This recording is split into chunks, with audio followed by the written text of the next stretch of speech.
Hello, my friend. The world of magic, filled with legends and ancient tales, is opening its gates once again.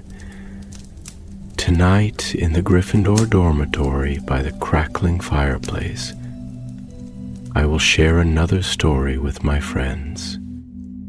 Join us, for the magic is about to come alive. In the early days of October, as the first frost began to silver the windows of Hogwarts School of Witchcraft and Wizardry, a hush had fallen over the castle, one not born of quiet study or curfew bells, but of worry. The Black Lake, vast and ancient, that darkened the edges of the school grounds, had begun to stir. It was not an ordinary stirring. Those who knew its waters well, the merfolk, the giant squid, even the kelpies, sensed something changing in its depths. Murky ripples churned where no wind blew. Silvery fish darted to the surface, only to vanish again as though fleeing something unseen. But no student noticed, not at first. Then, one chilly evening after supper, a Slytherin third year named Elira Knott was walking back from care of magical creatures where she had stayed late helping Professor Gruggly Plink feed a sick hippogriff. She paused by the lake's edge, her thoughts lost in the soft mist that curled along the shore. That was when she heard it. Song, not beautiful, but haunting, low and mournful, as though the water itself were singing in pain. It made her heart lurch strangely, as if drawn downward. She staggered forward, eyes wide and unfocused, before snapping out of it just in time, pulling herself back from the brink. She ran all the way to the castle. The next morning, Professor Longbottom, now the venerable and somewhat flustered head of herbology, reported that a cluster of lake reeds in the greenhouses had withered overnight, turned a deep black like scorched parchment, and worse, one of the merfolk ambassadors had arrived, pale and shaking, begging for the headmistress's help. "The spell is weakening," he said in his bubbling, accented common. "The deep-bound magic. It will wake. You must seal it again. You must—" Then he collapsed. Headmistress Minerva McGonagall, tall and stern despite the silver in her bun and the weariness behind her spectacles, wasted no time. She summoned the only trio she dared trust with such a mission, students who, despite their youth, had already proven themselves capable of extraordinary things. Rose Weasley, brilliant and quick-witted, with her mother's brains and her father's nerve.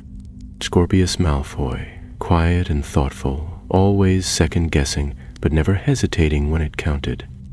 And Albus Potter, brave to a fault, with the weight of his father's legacy pressing down on his shoulders like a cloak, too heavy to wear. The three were called to McGonagall's office after dinner, where the fire glowed warm in the hearth, and the portraits of old headmasters leaned in curiously from their frames. "I need your help," McGonagall said simply, her voice low and serious. "Something ancient lies in the Black Lake, a spell woven by the founders themselves to contain it. That spell is unraveling." She didn't speak of what might happen if it broke. She didn't need to. The silence in the room was thick with unspoken fears. "Turn to their shops." Albus asked, though he already knew the answer. "Because," she replied, "this task requires subtlety, cleverness, and courage, and because you've faced darkness before and did not falter." With that, she handed them a map, an old one, frayed at the edges and enchanted with moving ink. It showed the grounds of Hogwarts, the dungeons, and even the lake's unseen depths. A glowing red mark pulsed far beneath the water, labeled only as the Rift. You must descend beneath the school, through the old aqueduct tunnels. The merfolk will guide you from there. She paused. But be warned, The spell's weakening has already begun to affect the lake's magic. Expect the unexpected, and take this." She gave them a small circular mirror. A mirror disc, Rose recognized. It could send short messages through reflective surfaces. "If you're in danger..." So it was that the adventure began, not with a bang or a blaze, but with a whisper from the deep and a shadow stretching up from the bottom of the lake. That night, while the rest of the castle dozed beneath quilts and dreams, the three friends packed quietly, wands polished and tucked into sleeves, cloaks enchanted against the cold, a vial of gillyweed each, stowed in a pouch on their belts. They met in the courtyard before dawn, their breath steaming in the air, the sky a pale indigo just beginning to turn gold. Owls wheeled silently overhead. The statues that lined the bridge to the forbidden forest watched them with stony eyes. "Ready?" whispered Rose. "No," Scorpia said. "Yes," Albus replied. And together they stepped into the old aqueduct gate, half gat by ivy near the greenhouses, and began their descent into the dark. The tunnel was narrow at first, lined with dripping stone and roots that reached like fingers from the ceiling. Their footsteps echoed softly as they followed the map's glowing line. The deeper they went, the colder it became. Strange symbols glowed faintly on the walls, words and charms older than the school itself. At last, they reached a broad stone chamber, and the tunnel gave way to open water. The black lake from beneath. A merfolk sentry waited for them, his skin a pale gray-green, eyes like polished amber. He bowed solemnly and handed them a small pearl that pulsed with soft blue light. "Breathe deep," he said, "in the tongue of the deep." They ate the gillyweed, grimacing at the rubbery taste, and dived. The water embraced them like cold silk. Bubbles rushed past their ears as gills opened on their necks and webbing stretched between their fingers. Below, the lake stretched into endless twilight. Shadows flickered in the distance, creatures swimming just out of sight. The merfolk led them through forested groves of underwater kelp, past sunken stones etched with runes, and beneath arches carved from coral. Then, far ahead, a strange glow appeared, flickering violet and blue, like lightning trapped underwater. "The rift," whispered Rose, her voice rising in the water like a trail of bubbles. But something else stirred nearby. The kelp ahead was shaking, not with current, but with motion. Out of the gloom came a figure. It was a merwitch, taller than the rest, her hair a tangle of floating weeds, her eyes white as moonstone. She raised her hands, and the water darkened around them. "You come to seal what should never have been sealed," she said. "But the lake remembers, and the lake does not forgive." Before they could speak, a surge of magic burst through the water like a blast of thunder. The three friends were flung backward, tumbling through the dark, and the rift pulsed brighter. Albus tumbled through the dark water, his limbs flailing uselessly as the blast of magic sent him spinning. All around him the lake shimmered with broken light, like moonbeams shattered on the surface. He blinked hard, trying to see through the whirl of bubbles and silt. Somewhere to his right, he glimpsed Rosie's cloak billowing in the current, her wand out and glowing. Below him, Scorpius was kicking hard, his expression tense as he righted himself and pointed his wand upward. The merwitch had vanished. Only the lingering ripple of her spell remained, a pressure in the water like a deep, resonant hum. They regrouped beside an outcropping of stone shaped like a jagged fang, panting even though their gills filtered the water for breath. For a long moment, None of them spoke. The silence between them was heavy, not just with fear, but with the dawning realization that this journey would be far more dangerous than they had been told. "I think she was guarding the rift," Rose said, her voice a soft string of bubbles. "Or trying to keep us from getting too close. Did you see her eyes? That wasn't just some angry ghost. She was like the lake itself," said Scorpius, glancing warily into the shadows beyond. "And she knew who we were, or what we were trying to do." Albus's hand closed tightly around his wand, the knuckles white. "We keep going." Their merfolk guide, who had remained hidden during the magical outburst, reappeared from the shadows and beckoned them onward. They followed him in silence, swimming deeper into the submerged gloom. Around them the lake darkened.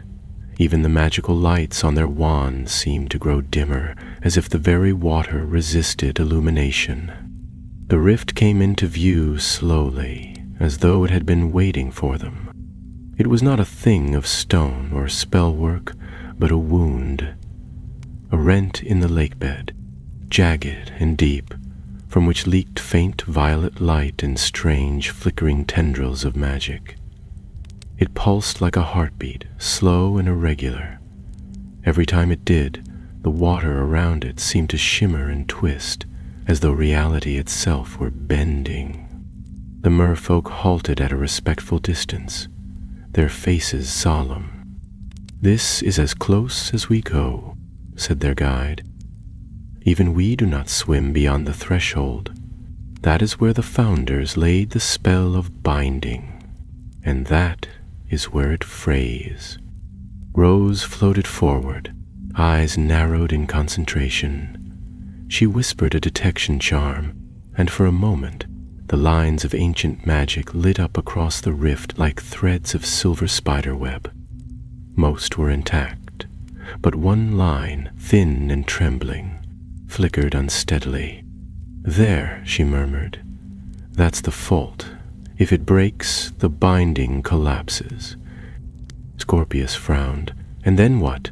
The drowning shadow escapes? What even is it?" "I don't know," she admitted.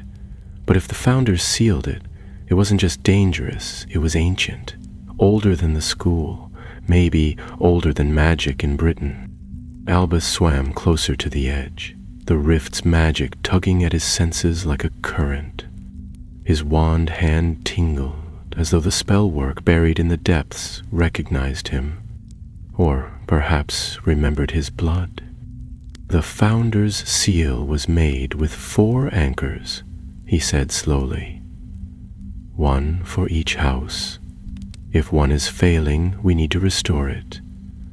But we don't have the founder's relics." Rose's eyes widened. "No. But maybe we can find something that still carries their imprint. Some magical conduit, a relic. Wouldn't just be an object. It would have soaked up the power of the person who used it. There's one place that might still hold that kind of thing." "The ruins," Scorpius said at once, nodding. "The sunken keep near the eastern trench. The merfolk call it Caer Moraine.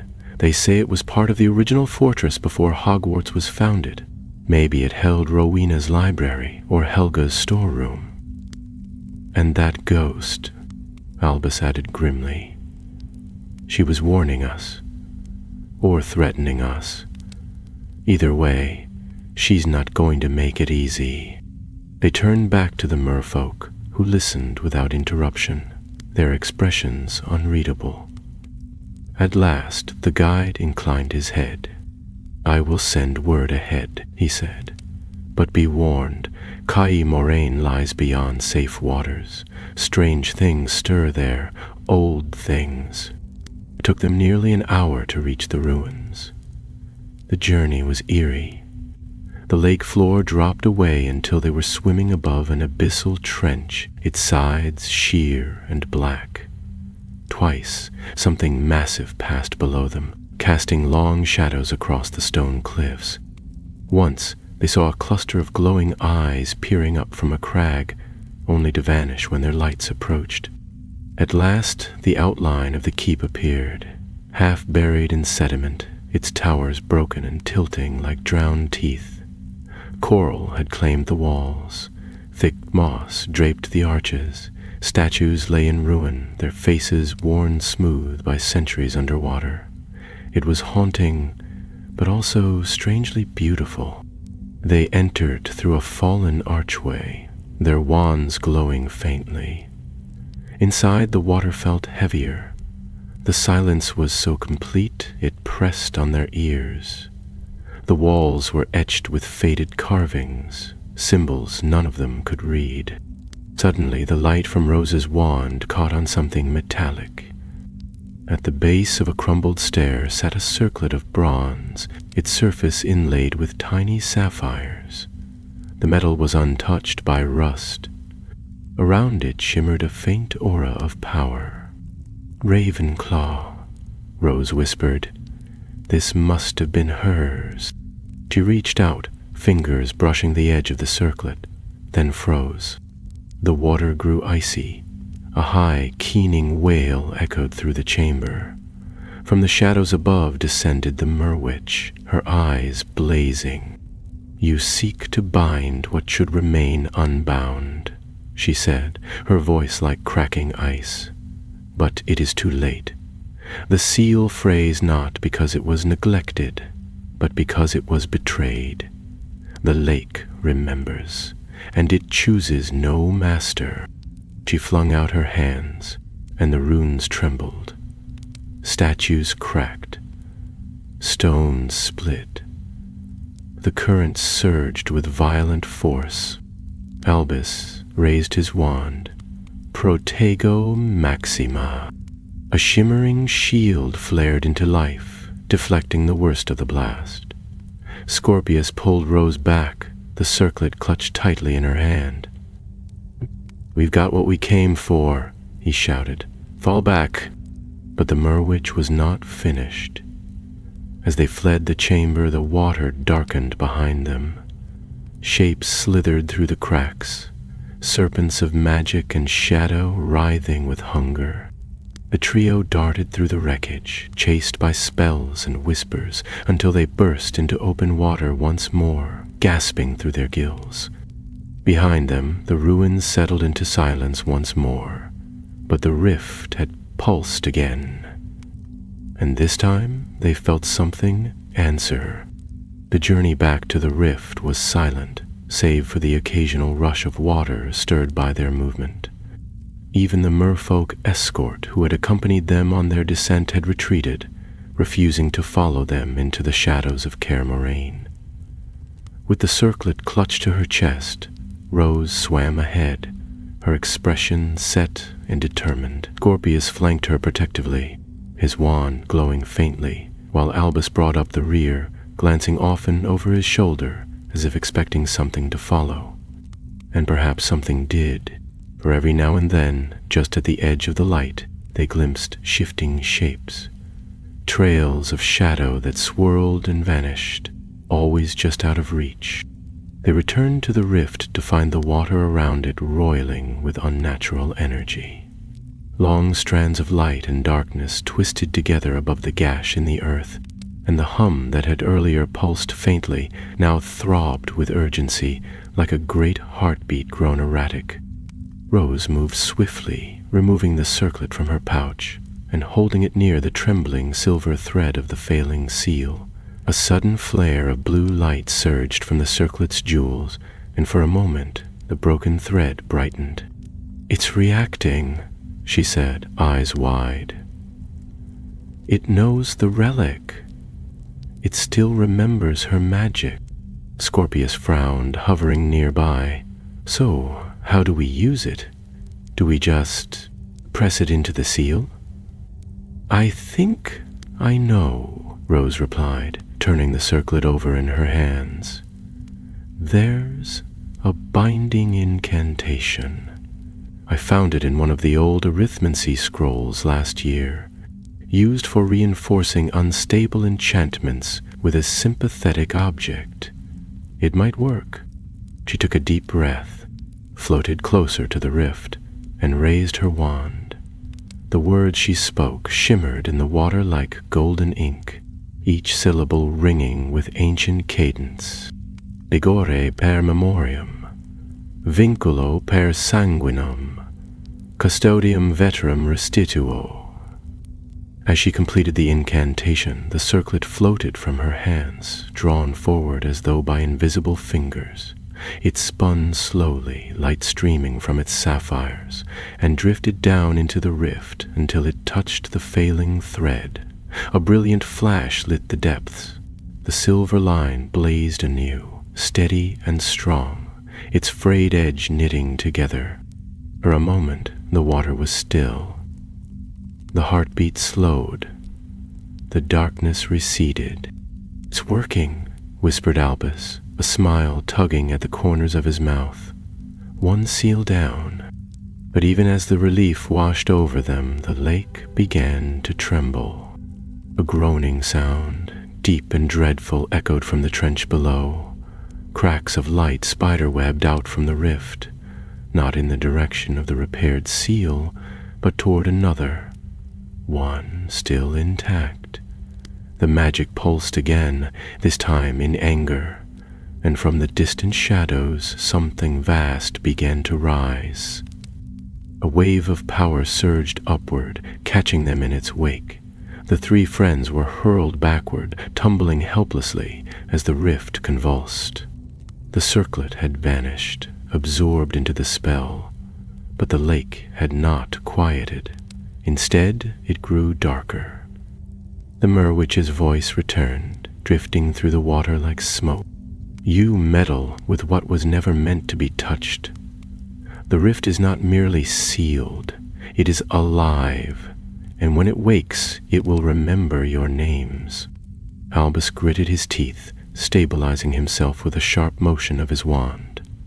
"We need the other relics. That was just one seal.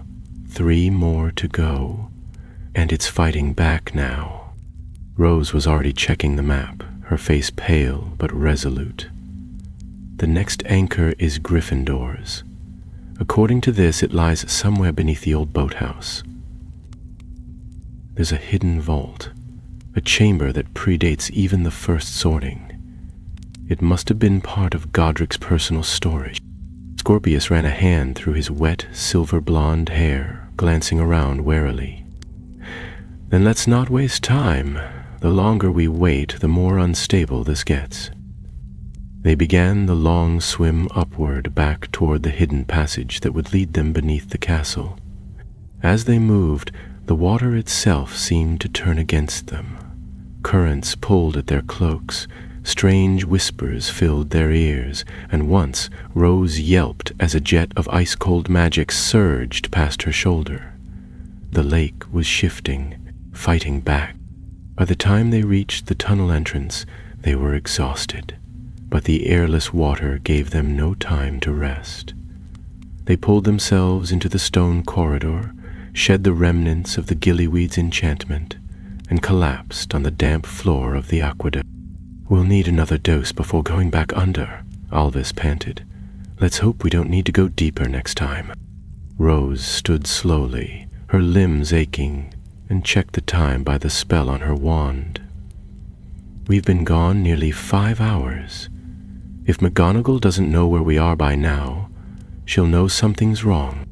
But as they climbed the spiral stair back into the lower dungeons of the castle, they found something waiting that none of them had expected. A figure stepped out of the shadows ahead, a tall, broad-shouldered boy in Hufflepuff robes, his wand already drawn. "About time," said Hugo Weasley, his freckled face tense. "You lot are terrible at sneaking around." Rose blinked, startled. "Hugo, what are you doing here?" "Following you," he said grimly. "McGonagall figured it out when you didn't return by supper. She tried to contact you with that enchanted mirror thing, but you didn't answer. So she sent me to find you. Figured you'd come out near the old dungeons." Scorpius glanced at Albus, who fished out the mirror disc from his belt pouch. Cracked right down the middle. Guess we hit it a little hard when we got blasted. Hugo looked them over. What happened? You all look like you've swum through a war. We did, Rose said simply, and we're not done yet. As they made their way up through the passages, they explained everything about the rift, the failing seals, the Merwitch, and the relic. Hugo listened without interrupting, his brows drawn tighter with every turn of the tale. You'll need help, he said when they finished. You know that, right?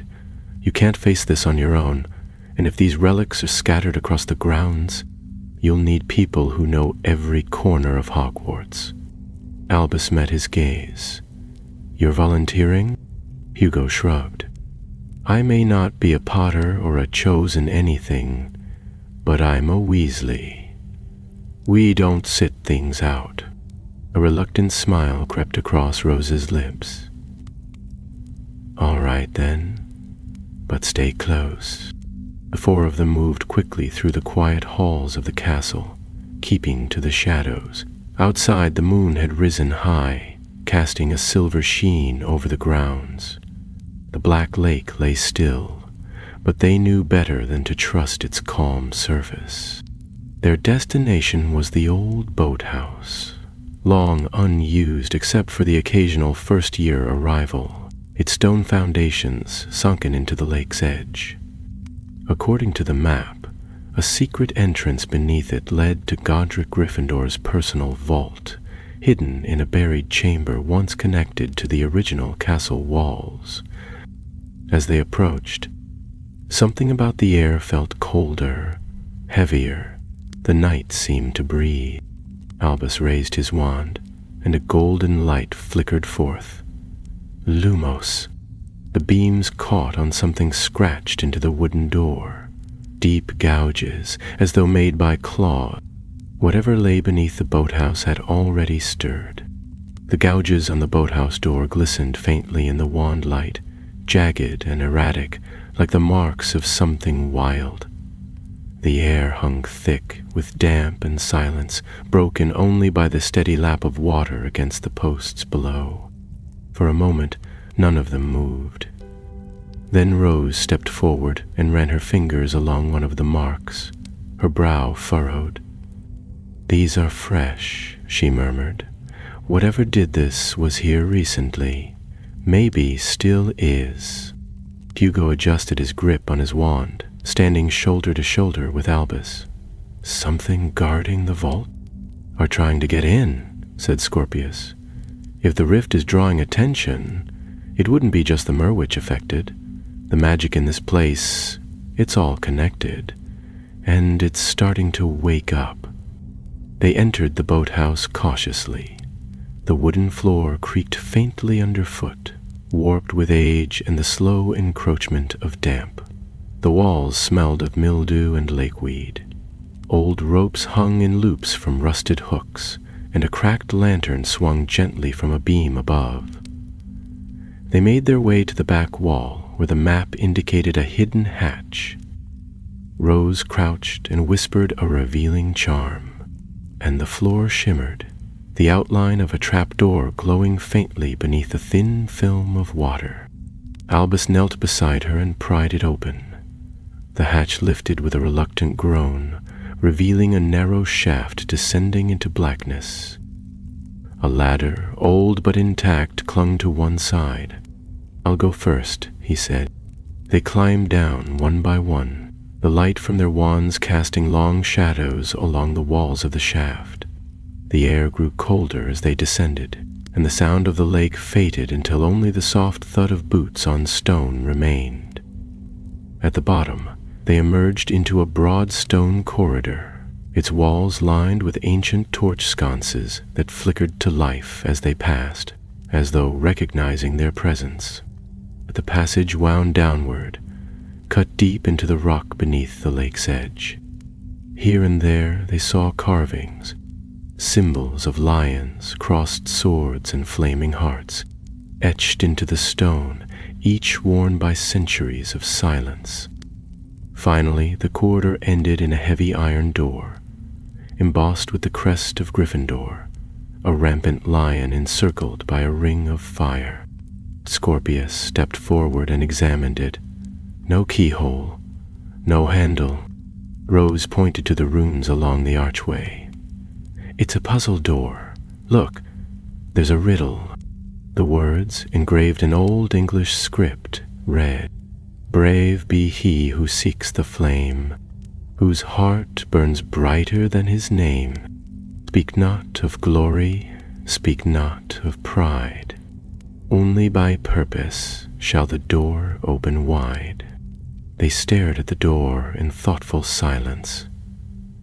Then Hugo stepped up and spoke clearly, his voice echoing slightly in the chamber.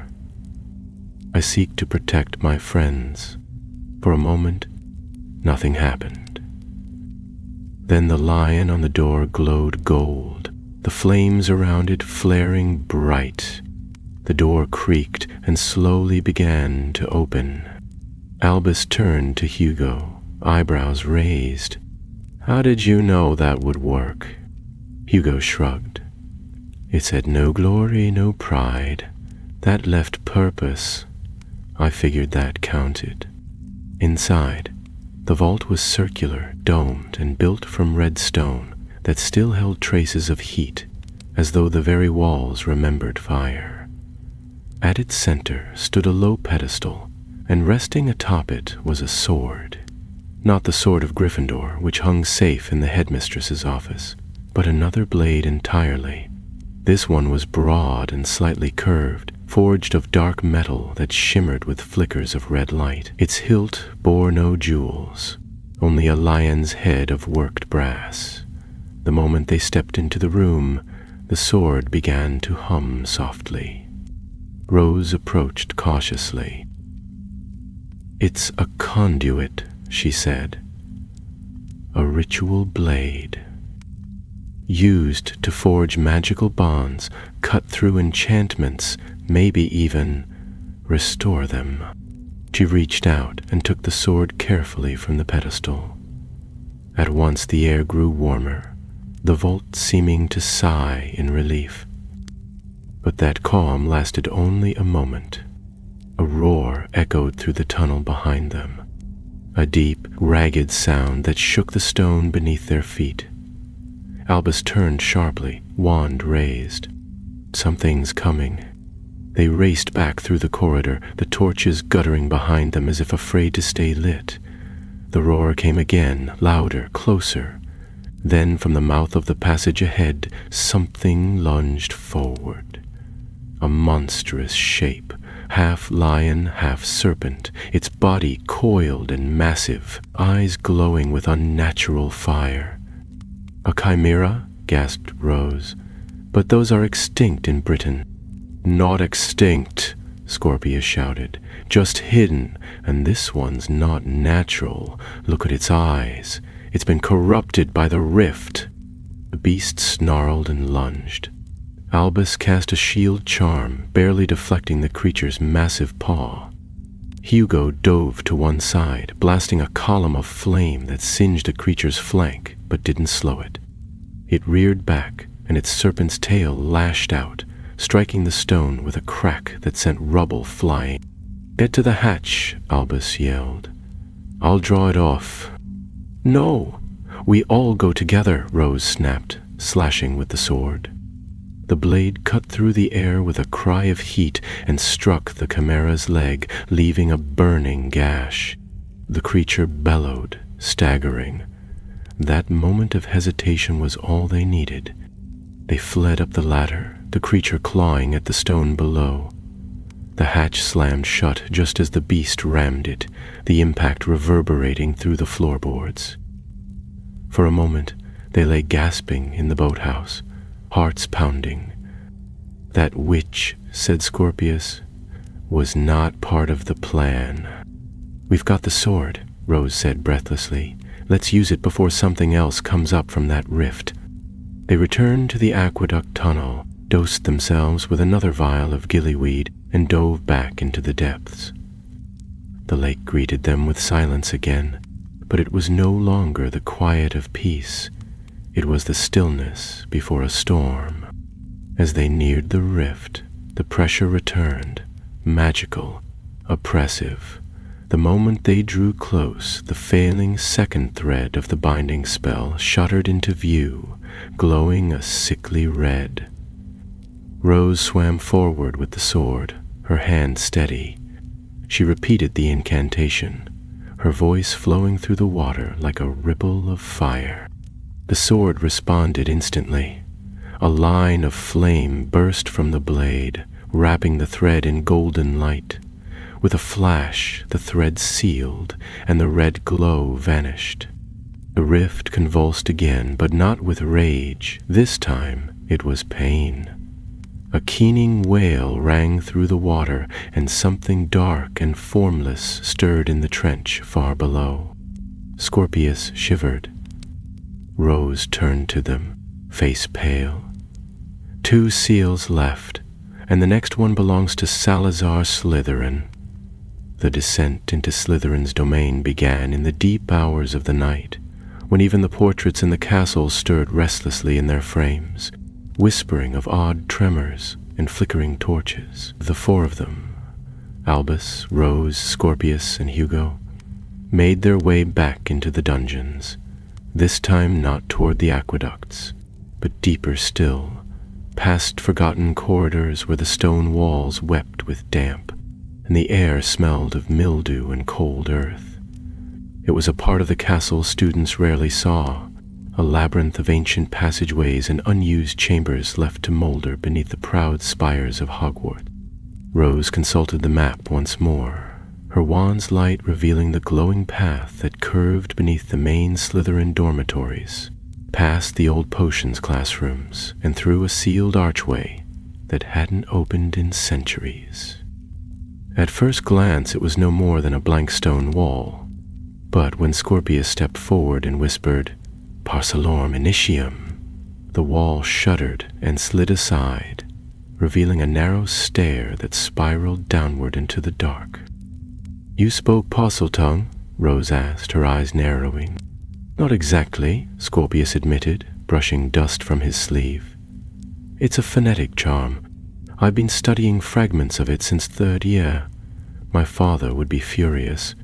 They descended slowly, the stair groaning underfoot, and at the bottom emerged into a vast stone chamber that smelled of stagnant water and old spellfire. At its center stood a black plinth, upon which rested a long, slender object wrapped in faded green cloth. A low hiss echoed through the space, and torch sconces along the walls burst to life, casting eerie green light across the stone. The object on the plinth unfurled slowly as they approached, revealing a staff, long and dark as midnight, its head carved into the shape of a serpent with eyes of jade. "The serpent's rod," Scorpius breathed. "Slytherin's focus, according to legend. It was said to be lost during the goblin uprisings, but clearly it was hidden." Rose examined the pedestal carefully, muttering detection charms. "There's no curse on the object itself. But there's something else here, something bound to the room. I can feel it, like a presence. Guardians, maybe," said Hugo, his voice taut. "The last vault had a chimera. I'd rather not guess what a Slytherin left behind." Scorpius stepped forward and reached for the staff. The moment his fingers brushed the serpent's head, the torches flared violently, and a roar of water echoed through the walls. A great grinding sound filled the chamber as sections of the stone wall peeled back like the slits of a massive eye, revealing 3 alcoves. From each stepped a figure, cloaked in heavy robes of green and black, faces hidden beneath ornate silver masks. "They're not alive," Rose whispered, her wand trembling slightly. "Inferi?" "No," said Albus slowly, staring at the strange, fluid way they moved. "They're magical constructs. sentinels. I think they're echoes, residues of spellwork shaped into protectors. One of the masked figures raised a wand, ancient and cracked, and pointed it at them. A bolt of pale green light shot forward, striking the ground at their feet and sending up a plume of hissing mist. The second echo moved to flank them, while the third advanced silently, its wand glowing with sickly light. "Split!" Albus cried, and they scattered across the chamber. Scorpius, still holding the staff, ducked behind the plinth as Rose and Hugo hurled stunning spells at the attackers. The spells struck true, but instead of falling, the constructs shimmered and reformed, their outlines blurring like reflections in rippling water. "They're not solid," Hugo shouted. "They're magic made real." "Then we need a different approach," said Rose, her brow furrowing. "They're tied to the staff, guardians bound to its power.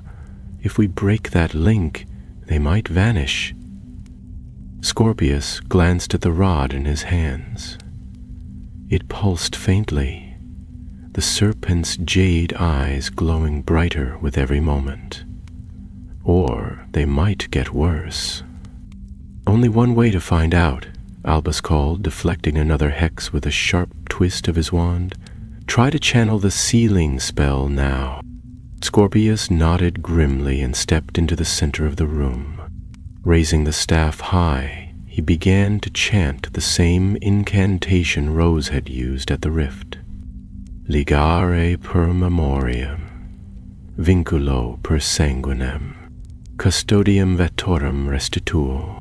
The staff vibrated violently, its serpent head twisting slightly as if alive. The green eyes flared, and a wave of magic burst from it, washing across the chamber like a tide. The masked sentinels froze mid-step, their forms flickering. For a moment, silence returned. Then, with a sound like shattering glass, the echoes dissolved into a swirl of green mist and were gone. The plinth cracked down the center, and a low chime filled the air, followed by a faint but unmistakable voice, one that seemed to echo from the very stones. "Third seal restored." They did not pause to savor the victory. The magic of the rift was becoming more volatile, and none of them wished to see what might rise next. Scorpius carefully placed the rod in his satchel, and they made their way back up the stair, through the opened wall, and into the relative safety of the dungeons. Outside, dawn had begun to touch the sky with silver. The lake, visible from a high window near the corridor, had begun to ripple again. This time, the surface swirled in slow spirals, as though something beneath were stirring in its sleep, or struggling to wake. They gathered again in the old aqueduct chamber, where they donned their water gear once more and prepared for the final dive. No one spoke much now. Even Hugo, usually quick with a joke or muttered comment, was quiet. The weight of what was coming pressed down on them all. Back beneath the lake, the rift awaited, its light brighter now, its hum louder. The magical tendrils that had once flickered faintly now surged like veins of lightning through the water. As they approached, the third thread of the seal lit up, in answer to the rod in Scorpius' bag. He drew it out slowly, held it aloft, and began the chant a second time. The lake trembled around them. The rift writhed, but the magic of the staff prevailed. Another thread sealed, locking into place with a sharp crack and a burst of green light. The rift howled. The pulse of power that followed was unlike the others.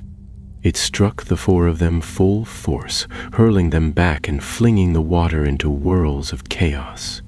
Albus slammed into a column of stone and tasted blood in his mouth. Rose twisted her ankle against a ridge of rock. Scorpius dropped the staff, which sank into a trench of shadow below, and Hugo was nowhere to be seen. "Where is he?" Alvis cried, spinning in the churning water. "Huga!" A flash of movement. Then a shape rose from the rift. It was not the Merwitch this time, nor a creature they could name. It was darkness, clothed in mist and light, a tall figure with no face and eyes like pools of moonlight. Around it coiled the strands of the rift's magic, binding it like chains. "I am the fourth," it said without moving its lips. "I am the memory the lake forgot, and I will not be sealed." The fourth seal, bound to Helga Hufflepuff, had not merely weakened. It had already broken. Albus's lungs ached as he kicked toward the figure, but the water around it thickened like oil, resisting every stroke. The presence radiated cold, not the ordinary chill of the lake's depths, but a numbing void that crawled through his blood. The figure stood suspended above the rift, its long, translucent robes drifting like seaweed. It had no face, yet its gaze seemed to pierce directly into him, dredging up memories he had not summoned. The shame of failure, the fear of not measuring up, the grief of long-buried regrets. Rose swam to his side, her wand drawn, but when she tried to cast a spell, the light from her wand flickered and died. Scorpius floated a few feet away, his lips moving in a silent curse as he struggled to retrieve the rod, which had been drawn toward the rift and now hovered just above the swirling magic. They were scattered and disoriented, and Hugo was still missing. The voice came again, and though it was soundless, it thudded through the water like a heartbeat. "You bind what should be free, you mend what should be broken. The lake remembers the Founder's betrayal. Their seal did not protect, it imprisoned. You are their heirs, and so you shall pay the debt." "We didn't come to bind you," Alvis shouted, though his voice was drowned in bubbles. "We came to stop the rift from tearing the lake apart." The creature's form shimmered, its edges rippling. "The rift is not a wound, it is a gate, and now the last of its locks is broken. The lake will awaken." With that, it raised one arm, and the water above the rift erupted. A column of pure magic surged upward, blasting through the lake bed like a geyser of violet fire. All around them, the lake howled, an unnatural scream that rattled the very bones of the earth. The few merfolk nearby scattered in terror, retreating into the safety of the deeper trenches. Then, from the trench below, something stirred. At first it seemed like a shadow, but it grew steadily, coalescing into a shape too massive and sinuous to be fully seen. Long fins, ragged and dark, unfurled through the gloom. Eyes opened in the dark, huge, lidless, and gleaming with malevolent purpose. The creature the Founders had sealed away had not perished. It had only been dreaming. "Scorpius!" Rose shouted, struggling to reach him as the currents thickened. "The staff!" He grabbed the rod just as a shockwave knocked them all backward. Albus felt the magic vibrating through his bones, unspooling the very wards around them. The lake was no longer a silent guardian. It had become a battlefield. Then he saw Hugo. The younger Weasley was clinging to a crag at the lake's edge, his leg caught beneath a fallen stone. He was conscious but pale, struggling to free himself as the chaos churned around him. Albus kicked hard, fighting the current, and reached him just as another surge of rift magic passed over them. It didn't feel like heat or cold. It felt like time itself bending. "I've got you," Albus gasped, wrapping his arm under Hugo's and pointing his wand at the stone. "Depulso." The stone cracked and shifted, releasing Hugo's leg, but it also exposed a fault line in the lake bed. Water poured through with renewed force, and both boys were dragged backward toward the rift. A sudden flash of gold lit the water as Rose sent out a net of conjured rope, snagging them and pulling them clear. Scorpius floated above the rift now, the rod in both hands, his eyes locked on the shadow below. "We can't seal it without the last relic," Rose said as she joined him. "The Hufflepuff anchor is broken. The seal won't hold." "There might be another way," Scorpius replied, his voice trembling slightly. "The binding spell uses memory, blood, purpose. What if we create a new anchor?" Rose stared at him. "You mean offer ourselves as the final key?" "I mean someone has to," he said. "There's no object left with Hufflepuff's mark, no heirloom, but someone who carries the right magic, if they willingly bind themselves to the seal, might just hold it." "That's ancient magic," Rose breathed. "Old magic, the kind that can't be undone." "It's better than the rift opening," said Scorpius, and before she could answer, he began the ritual. The staff blazed to life in his hands, the serpent at its head glowing gold. He chanted the incantation, this time altering the last line, "Custodium novam sacrifico." The rift bucked as though in protest. The creature below screamed, a sound that cracked the water. The shadow rose higher, its jaws gaping, its fins slicing through the currents. Rose screamed for Scorpius to stop, but Albus knew it was too late. The staff flared, and lines of magic burst outward, 4 threads now, one of them burning directly into Scorpius's chest. His eyes widened, but he did not cry out.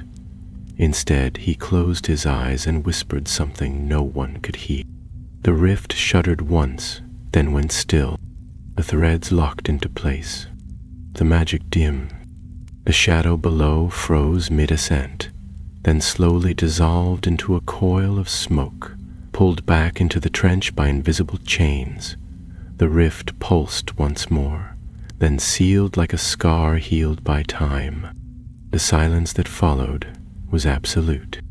Scorpius floated above the rift, still and pale. The staff drifted from his hands and sank slowly to the bottom. Albus reached him first, catching his arm and pulling him close, checking his breath, his pulse. After a long moment, Scorpius opened his eyes. "I'm all right," he murmured, "just tired." "You bound yourself to the rift," Rose said, her voice shaking. "You are the seal now." He nodded. "Only partly. I gave it purpose. I don't think it needs more than that. The magic is sleeping again. That's all we needed." Hugo swam over, limping slightly. "Next time, maybe we don't wait until the last second to try that sort of thing." They surfaced just as the first rays of morning touched the lake. The water was calm again, the ripples soft and steady, as though nothing had happened. But they knew better. Beneath that calm lay a magic older than memory, and now it had a new guardian. Later that day, after they had been warmed, healed, and questioned thoroughly by McGonagall and 3 members of the Wizengamot, they found themselves standing once more on the shore of the Black Lake. The wind stirred the surface gently, and the castle loomed golden behind them. "No one will ever know," Hugo said, "about what we stopped. Maybe it's better that way," Rose replied. "Some things belong in legend." Albus turned to Scorpius, whose eyes were distant, his expression thoughtful. "Are you all right?" Scorpius nodded slowly. "I am, but I think part of me will always hear it. The rift, like a whisper in the back of my mind." Rose reached for his hand.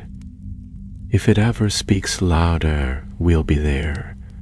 He smiled faintly. "I know." And together the four of them turned away from the lake, their footsteps light, their hearts heavy but proud, walking back toward the castle as the sun rose higher over Hogwarts, casting the grounds in golden light once more.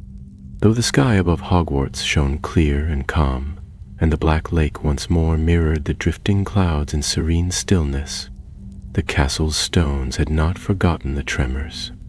That very afternoon, while lessons resumed and enchanted quills scribbled lazily in the hands of half-listening students, Headmistress McGonagall summoned Albus, Rose, Scorpius, and Hugo to her office. The portraits of former headmasters and headmistresses stirred restlessly in their frames, watching with narrowed eyes and the deep suspicion of those who had seen too many secrets passed in whispers. McGonagall stood beside her desk, hands clasped tightly at her waist. Her sharp eyes scanned each of them in turn, not with scolding, but with the tired intensity of someone forced to carry burdens heavier than most could fathom. Behind her, the golden perch where Fawkes once had rested was empty, but the faint scent of ash still lingered.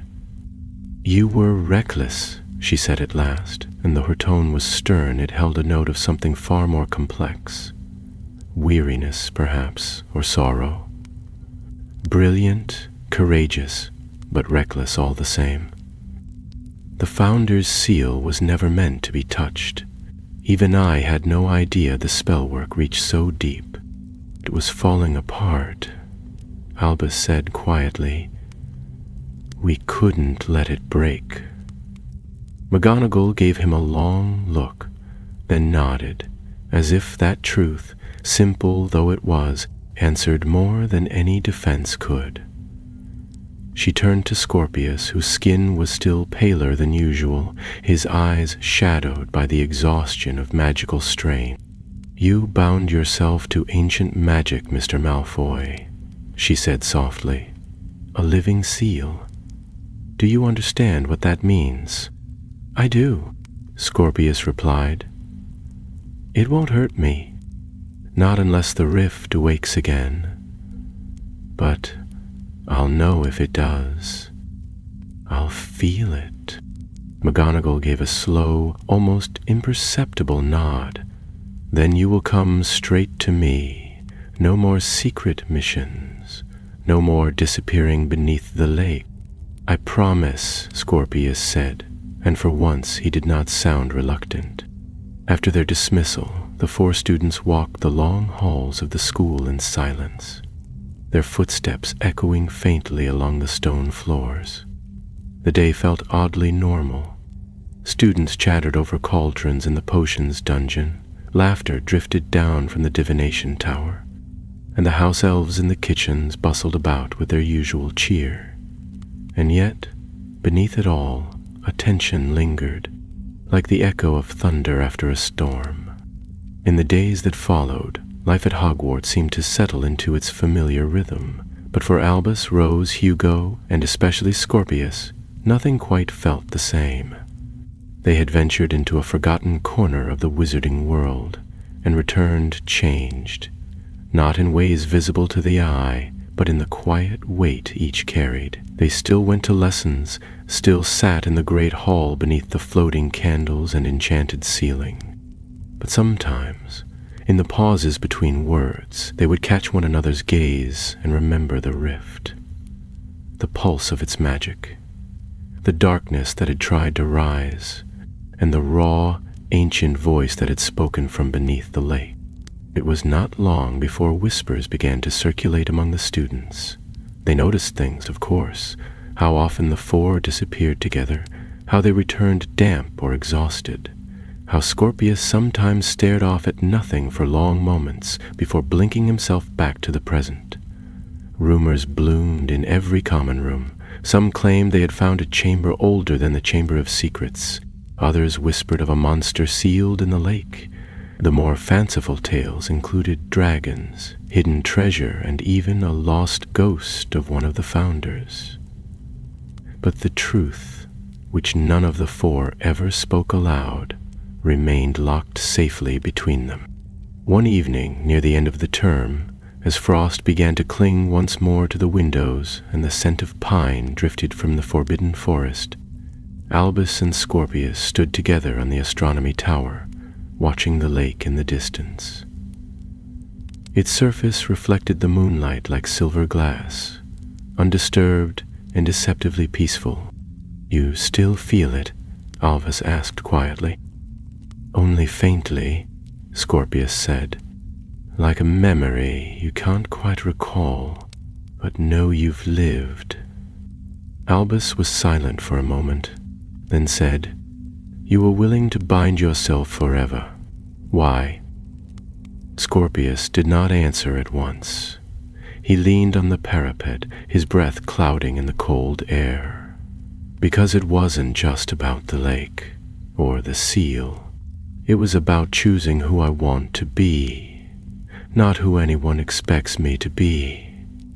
There was nothing more to say after that. They stood together in the stillness, two friends beneath the stars, bound not by destiny or prophecy, but by choice, by courage, and by the weight of what they had shared. Below, in the depths of the black lake, the rift slept, but the lake never forgot, and neither did they. The first snow came early that year, drifting down in gentle flakes that settled along the window sills and softened the high towers of Hogwarts with a hush of white. Beneath the charmed ceilings of the great hall, the enchanted snow fell harmlessly between the four house tables, dissolving into shimmering mist before it reached the long platters of roast and pudding. The festive cheer of the coming holidays had begun to take root. Sprigs of holly adorned the banisters, wreaths of ivy twisted along the stairwells, and the suits of armor had taken to singing carols in rather off-key voices whenever anyone passed. Yet for Rose, Albus, Hugo, and Scorpius, the brightness of the season could not quite dispel the lingering weight of what had passed. Their laughter was quieter now, their smiles more restrained, and their eyes often wandered toward the windows, toward the lake. The magic of the rift had been sealed again, but none of them believed it was truly over. One afternoon, as the snow thickened and students bustled about preparing for the journey home, Professor Longbottom approached them in the library. He looked slightly uncomfortable, his robes dusted with ash from a greenhouse mishap, and his expression was one of quiet concern. "I know McGonagall's spoken to each of you," he began, lowering his voice, "but there's something you ought to see. Something unexpected." He led them through the castle, not to his familiar greenhouses, but to a small, disused classroom tucked near the base of the astronomy tower. The room was dim, lit only by a single flickering lantern, and inside it stood a tall glass tank filled with lake water, drawn from the Black Lake. At first glance it seemed unremarkable, just a swirl of silt and algae drifting lazily in the water. But when Albus stepped closer, the surface stirred. A shimmer of light moved across the glass. Words formed, not etched or written, but shaped from the reflection itself, as though the water remembered the last light that had touched it. "The seal is not alone." Rose took a step forward, her breath fogging the glass. Is this from the lake?" Longbottom nodded. "It began 2 nights ago. The water changes shapes on its own, always at night, always with the same message. We've tested it for enchantments. Nothing detectable. Whatever this is, it's not a spell we cast. The lake is reaching out." Scorpius stood still, his hand resting lightly on the tank. The water within rippled once, and the letters vanished. "It feels familiar," he said quietly. "The same presence I felt during the binding. It's not threatening, but it's not resting either." "Could it be the creature again?" asked Hugo, frowning. "Or something else down there?" "No," said Albus, who had closed his eyes briefly, focusing on the memory of that final moment above the rift. "This feels different, not like the thing that tried to rise. This is older, quieter, watching." They stood in silence for a while, the only sound the faint gurgle of water in the tank. Then Rose turned to Longbottom. "Why did you bring us?" "Because the lake remembered you," he said simply, "and because I think whatever is stirring isn't done. Not yet." That night, as the castle settled into sleep and a fresh blanket of snow covered the grounds, Rose could not rest. Her thoughts circled endlessly, pulled back to the message, to the possibility that something beneath the lake still lingered. She slipped from her dormitory before dawn and met Albus in the common room, where the embers of the fireplace still glowed faintly in the hearth. Together they crept through the sleeping castle, using every trick and hidden corridor they had learned until they emerged into the frosty air outside. The lake was still and silver in the moonlight, the snow along its banks untouched. They stood on the shore, their cloaks drawn tightly around them, and stared into the mirror-like water. "Keep thinking about what the Merwitch said," Rose murmured, "about the founders, that the seal wasn't just a barrier, it was a prison." "I know," Albus said. "And if that's true, if something was sealed because it had to be, then what happens now, when part of that magic lives in Scorpius?" They watched the lake in silence, the moonlight dancing faintly across its surface. There was no movement, no flash of magic, no whisper from the deep.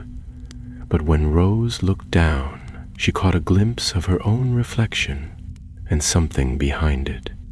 A flicker of gold, like a torch held beneath the waves. She blinked, and it was gone. The next morning, snow continued to fall, and the corridors were filled with students departing for the holiday. Trunks floated through the air, levitated by weary prefects, and the sound of laughter echoed along the walls. But for the four who had sealed the rift, the holiday brought no such relief. They gathered once more in McGonagall's office, summoned not by parchment, but by the sudden appearance of a golden raven, an old summoning charm once used by Rowena Ravenclaw herself, long forbidden, long forgotten. The bird had flown into the great hall during breakfast, circled thrice, and landed on Rose's shoulder, before vanishing in a burst of blue flame. McGonagall stood behind her desk, expression grim. Before her lay an open book, the ink fresh, as though it had only just been written. "Oh, I need—" "The castle has remembered something," she said without preamble, a record none of us had seen until now. One of the founders' journals, never transcribed, never read. Rose stepped closer. The script was delicate, the lettering impossibly old. But even as her eyes scanned the page, the meaning became clear. The creature in the rift is not one of darkness, but of balance. It is not evil, but wild. The seal was never meant to contain it forever. One day a student would come who could speak to it, not bind it, understand it. That day is not yet come, but soon. "Is this real?" Hugo asked. "It sounds like prophecy." "No," said McGonagall quietly. "It's a warning, and it names the lake's guardian not as a jailer, but as a bridge." Scorpius said nothing, but his hand tightened slightly on the edge of the desk. The silence held for a long while, until Albus said, "So what do we do?" McGonagall closed the book with a soft snap. "You wait, you learn, and you remain ready. The lake may sleep, but the spell is shifting. Hogwarts itself is remembering." Outside the window, the snow fell in slow, patient spirals. and beneath the lake, something watched. Christmas came with its usual grandeur to Hogwarts, transforming the castle into a gleaming sanctuary of warmth and wonder. The great hall shone with the light of 1,000 floating candles, each flickering over trees decked in enchanted snow and golden stars. The 4 long tables were laden with roast goose, Yorkshire puddings, treacle tart, and bubbling cauldrons of spiced cider. Yet, for those few who remained behind for the holidays, there was something different in the air, a hushed reverence, as though the castle itself was listening. Albus, Rose, Scorpius, and Hugo had chosen to stay over the break, each claiming it was for their studies, though none of them truly believed it. The truth lay in their shared glances, in the way their steps often wandered down to the lake's edge, or paused beside shadowed corners where torches flickered oddly. Even their sleep was not untouched. Albus dreamed often now, not in nightmares, but in strange, half-remembered visions where he stood beneath the lake, surrounded by walls of moving water, and something vast and unseen circled beyond his sight. It was on the 3rd night of the holiday that the dreams changed. Albus woke in the early hours, heart racing, the image still fresh in his mind. A door of stone beneath the lake bed, covered in vines of silver light. Behind it, a voice had whispered, not in threat, but in invitation. He dressed quickly, the cold stone floor biting at his feet, and made his way through the quiet corridors of the castle. To his surprise, Scorpius was already waiting in the common room, fully dressed, his wand held loosely in one hand. "You felt it too?" Albus asked. Scorpius nodded once. The door. They woke Rose and Hugo, who did not question them, only dressed and followed without a word. The 4 of them slipped from the castle, wands lit, and made their way once more to the lake. The snow had stopped, but a thick mist had settled over the grounds, muffling their footsteps and turning the world to silver shadow. The lake stretched before them, perfectly still, the surface so smooth it reflected the trees like a mirror. "Same place?" Rose asked softly. Albus nodded. "Same trench, just past the rift."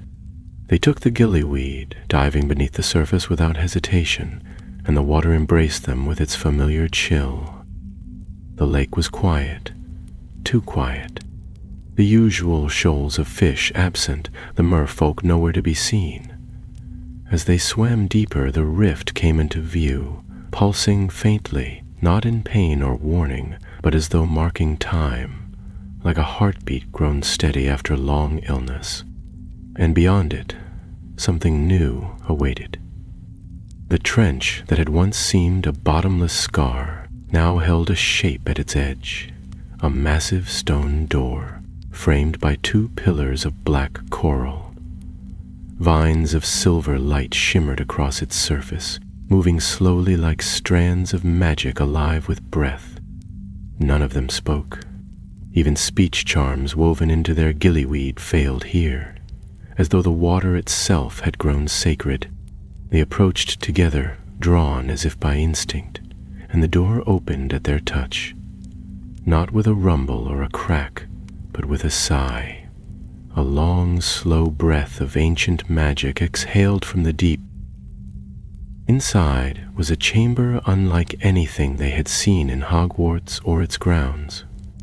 The walls were smooth, formed from a single piece of dark stone, etched with runes that shifted subtly when looked at too long. At the center, a dais rose, and on it stood 4 statues, each robed in the attire of one of the founders. But their faces were not carved with the usual proud expressions. Instead, each looked sorrowful, burdened. Between them floated a sphere of water, suspended in air though submerged. It shimmered with inner light, casting soft glows of gold and silver across the statues. Scorpius stepped forward, drawn toward the sphere. As he neared, it pulsed once, and a voice filled the chamber. Not aloud, but in their minds, clear and ancient. You who unbound and rebound the seal, hear now the truth forgotten. The rift is not a prison, it is a mirror. What you seal, you carry. What you carry, you must understand. The sphere shimmered again, and images spilled into the chamber, visions, memories, not of their own, but of the past. They saw the four founders not in their glory, but in disagreement. Helga with tears in her eyes, Rowena pacing, her hands clasped in silent fury. Salazar's face hard with fear, Godric torn between loyalty and dread. A creature, vast and formless, rose before them, not monstrous, but immense, a being of ancient magic, its shape constantly changing. It did not strike, did not destroy. It simply moved through the lake, and the very earth beneath Hogwarts had trembled at its passing. "It is a remnant," said the voice, "of the oldest magics, neither dark nor light, but deep. The founders sealed it, not to destroy it, but because they feared it would awaken before the world was ready." The images faded, the sphere dimmed. "Then why now?" Rose asked aloud, though she knew the voice would hear. The answer was simple. "Because you listened. You did not bind in fear. You acted with purpose, with understanding. The lake remembers what the founders forgot." Scorpius reached for the sphere, and as his hand touched it, the light flared. Suddenly, each of them saw something different, but bound by a single thread. Hugo saw roots stretching deep into the soil, cradling ancient bones. Rose saw a tree blooming under moonlight, its leaves falling like silver feathers. Albus saw the surface of the lake, still and gleaming, with the silhouette of something beneath that was not terrible, but vast and watching. And Scorpius saw himself, standing on the shore, no longer burdened, but linked, a bridge between the magic of the lake and the world above. When the vision passed, the chamber dimmed, and the door began to close behind them. The statues remained as they had been, silent, watchful. The four swam upward in silence, breaking the surface just as the first blush of dawn touched the sky. The mist had cleared, and Hogwarts gleamed in the golden light, its towers rising from the snow like something out of a dream. They stood at the water's edge, not speaking, not needing to. The truth was clear now. The rift was not an enemy. It was not even a danger. It was a message, a challenge, and a legacy. And they, by choice, by courage, and by the strength of their bond, had become its keepers. Whatever else would come, they would face it, together. The days that followed passed in quiet contemplation, as though the castle itself had fallen into thoughtful silence. Lessons resumed, books were reopened, and laughter returned to the halls in small, cautious bursts. But for Albus, Rose, Scorpius, and Hugo, the world had shifted subtly. The knowledge they now carried had no name, no place in any textbook. It lived between the lines of old stories, in the pauses of ancient spells, and in the cool breath of wind that curled off the lake when no one else was watching. Only Professor McGonagall knew the full truth, and even she did not press them for details. Her gaze, when it rested on them during meals or in passing, held both worry and pride. She asked no questions about the door beneath the lake, nor about the sphere or the memories it had shown. She merely said, "You are a part of this school's magic now, whether you wished it or not. The stones remember, so do I. As winter waned and spring crept in with sudden green shoots and the scent of thawing earth, a strange peace settled over the four friends. Not the peace of forgetfulness, but of understanding.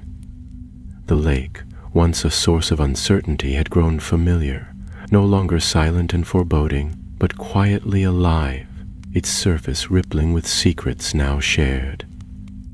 Then, one morning, just as the frost had begun to vanish from the windowsills and the owls were returning with damp feathers from their early flights, a summons arrived.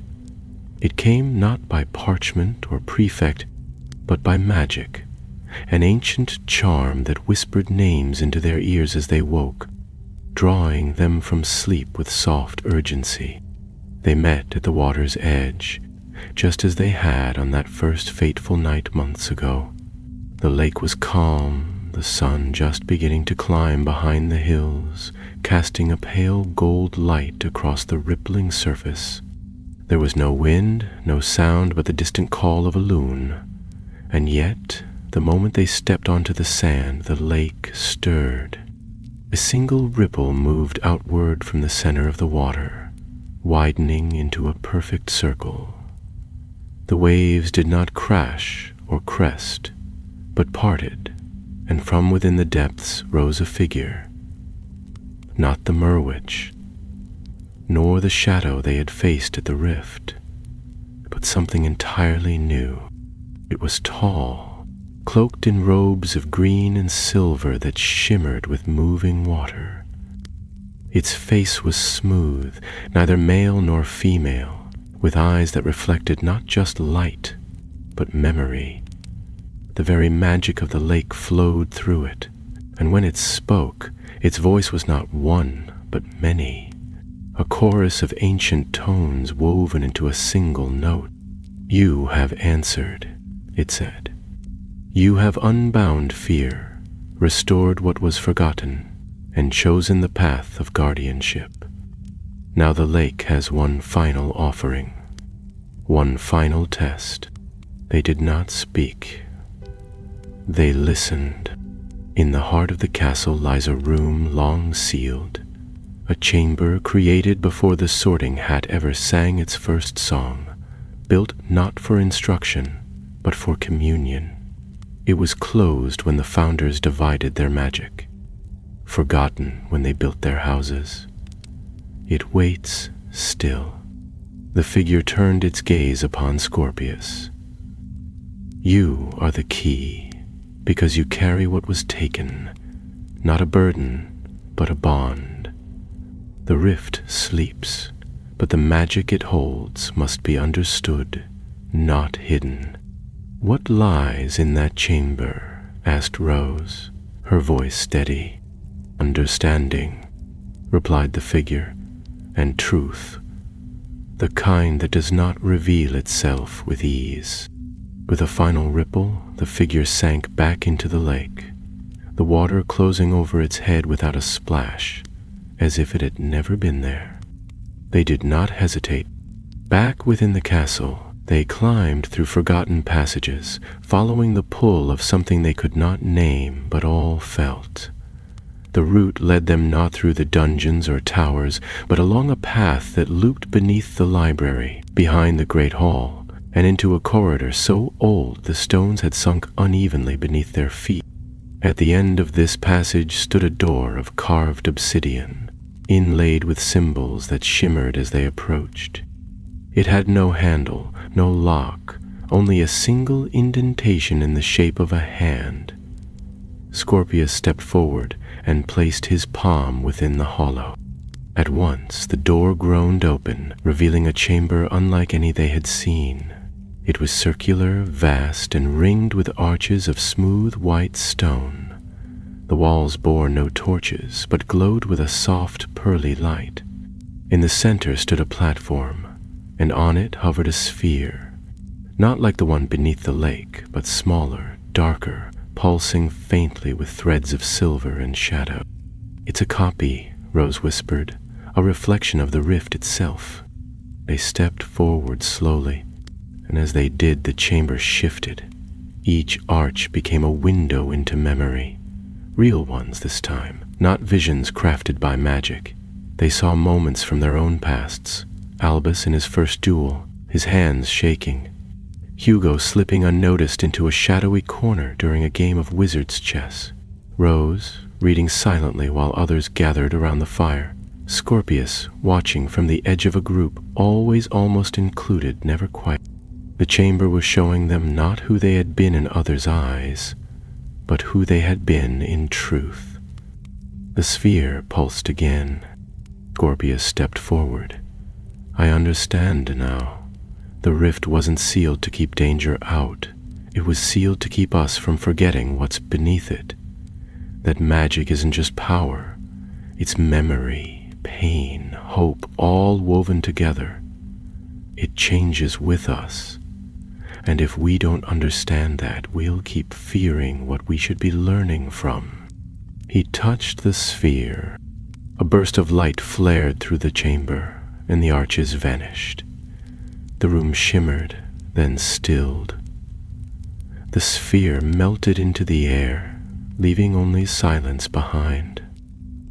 Rose exhaled. It's done. No, said Albus not unkindly. It's begun. They emerged from the chamber into the bright light of morning, blinking as they stepped into the corridor above. The castle was unchanged. Familiar corridors, students rushing to lessons, portraits muttering, but something in the air felt cleaner, lighter. The ancient magic beneath the lake had shifted, not into sleep, but into understanding. They returned to their common rooms, to their classes, to the rhythm of life at Hogwarts. But sometimes, late at night, they would find each other in the library or at the lake's edge, sharing a quiet word, or a glance that spoke of secrets too deep to be spoken aloud. The rift had been sealed. The creature beneath had returned to slumber. But something far greater had been stirred into wakefulness.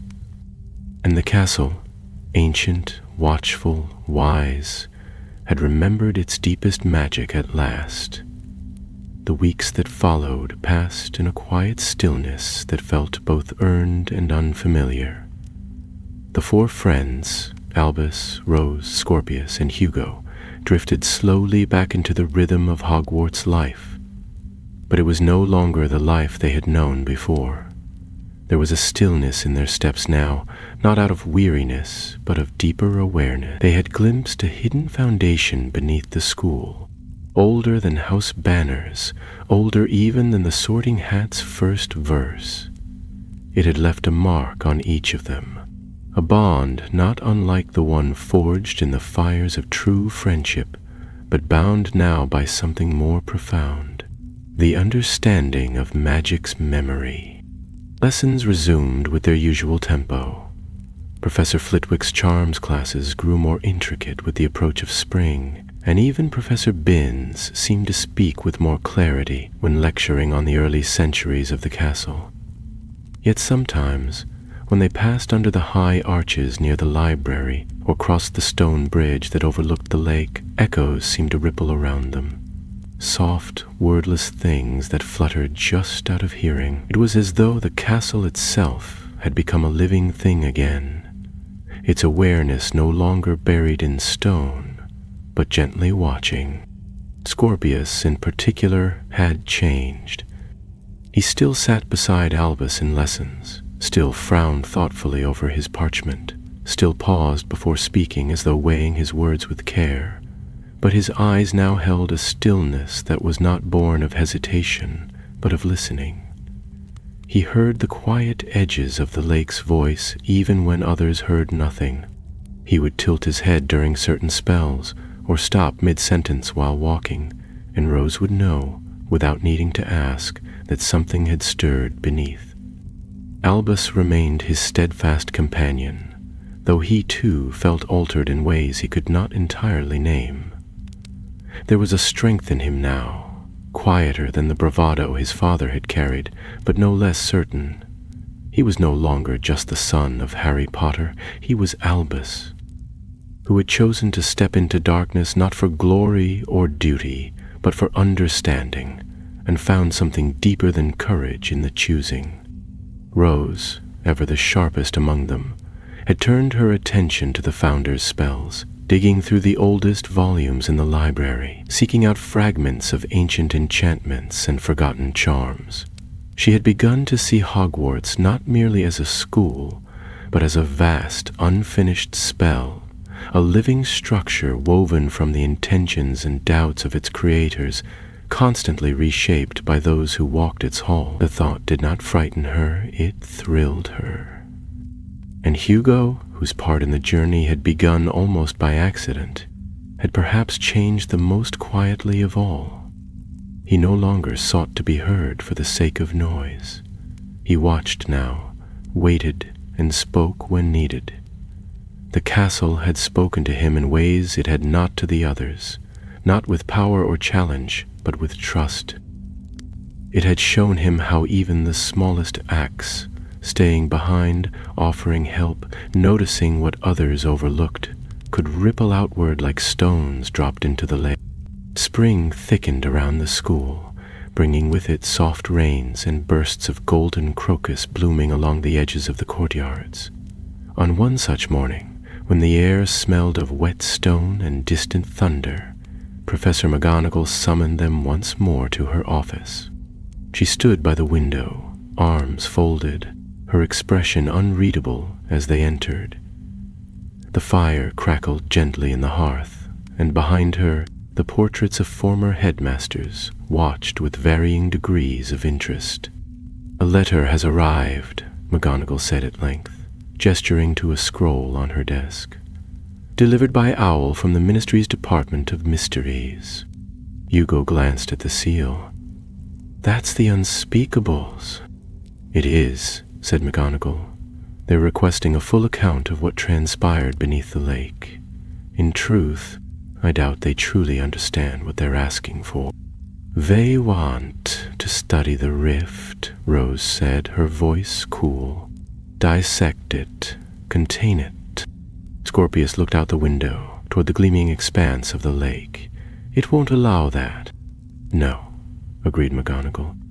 "It won't, but there are those in the Ministry who believe every piece of magic must be recorded, categorized, understood by wand and parchment.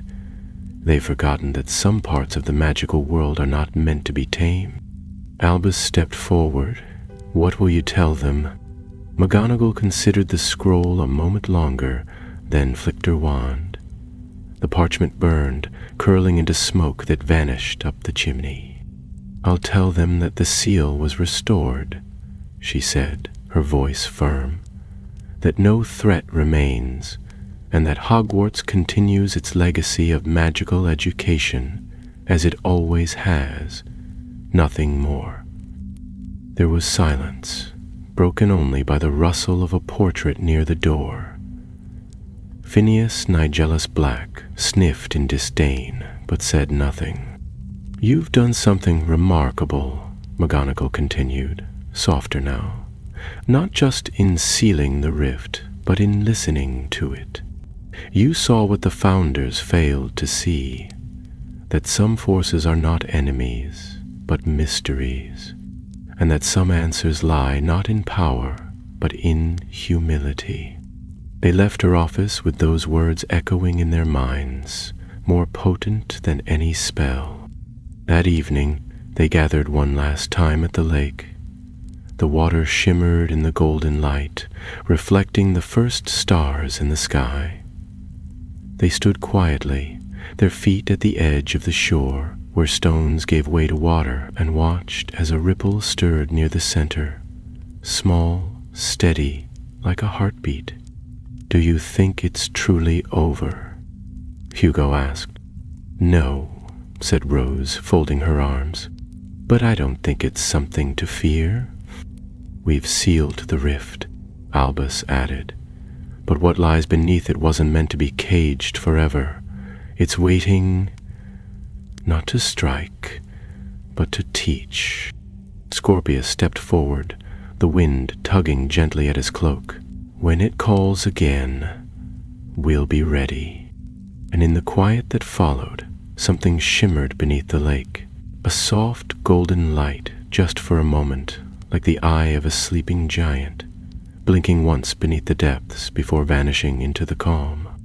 They turned back to the castle together, the path rising before them, lit by the last light of day. Behind them, the lake remained still and deep, its secrets held safe for another time. But Hogwarts remembered, and so did they. The end of the school year came quietly, as such endings often do, not with great fanfare, but with the slow winding down of routine, the soft hush of trunks being packed, the flutter of exam parchments, and the rustle of owl wings overhead. In the great hall, the banners had returned to their usual house colors. The enchanted ceiling reflected a cloudless May sky, and laughter rang out between bites of treacle tart and mouthfuls of shepherd's pie. For most students, the year had passed like any other, full of lessons, friendships, and the comfortable chaos of magical education. But for 4 students, the turning of the seasons marked something far more profound.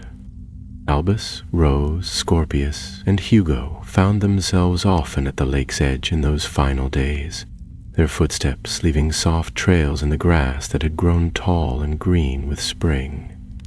They did not speak often of the rift or the chamber beneath the school, but the bond between them had deepened beyond the need for words. Their understanding was quiet, unspoken, carried in shared glances and the comfortable silences of those who had seen what others had not. One evening, just after supper, they stood beneath the beech tree that leaned slightly toward the water, its branches casting long shadows across the shimmering surface. The sun had dipped low, gilding the far hills in amber, and the wind stirred gently through the reeds.